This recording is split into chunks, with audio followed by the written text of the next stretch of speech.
Alors, les forts en thème et en orthographe savent que amour, orgue, délice et or ont un point commun, qui est d'être masculin au singulier et féminin au pluriel. Bon.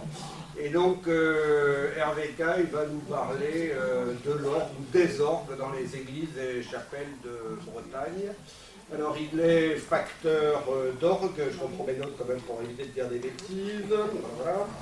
Il a appris son métier dans le Jura auprès d'un facteur d'orgue qui s'appelle Jean Deloy. Il a ensuite fait un tour d'Europe, j'imagine en guise d'apprentissage sur le terrain, comme on le faisait au XVIIIe ou XIXe siècle, on le fait encore.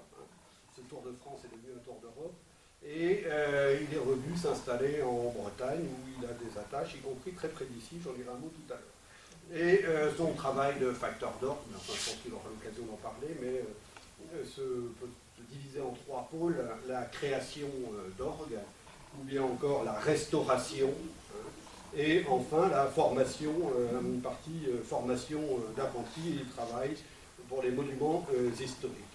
Et alors, juste un mot en aparté, j'en dis un mot avant, après j'ai oublié de parler de deux choses. Avant de vous passer la parole, j'ai encore oublié de bricole.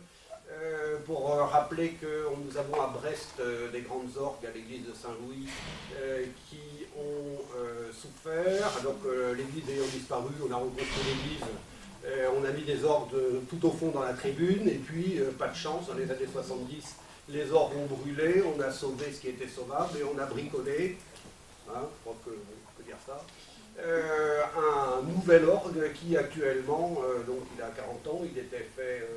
il était provisoire, le provisoire a duré et actuellement il est en difficulté. Donc pour information, il existe une association, je fais de la publicité, une association des Amis de l'Orgue de Saint-Louis pour le relevage de l'Orgue de Saint-Louis. Donc il y a une dame au fond qui se fera un plaisir, tout au fond, voilà, près de la porte, qui se fera un plaisir de vous renseigner éventuellement si vous voulez adhérer pour la somme de 10 € aux Amis des Orgues de Saint-Louis. N'hésitez pas, bon, le but c'est la sauvegarde des Orgues de Saint-Louis.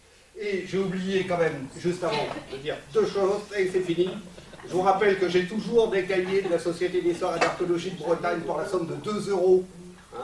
Le cahier de 1992 qui concerne Brest, entre autres le château et ailleurs. Donc pour la somme de 2 €, c'est uniquement pour ne pas les donner.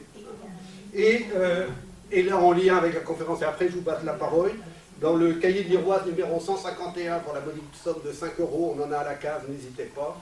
Il y a un article sur la musique, les compositeurs en Côte d'Armor, signée de VEFA, Geneviève, j'imagine, VEFA de Bélin, et il y est question, entre autres, d'orgue et d'organistes bretons.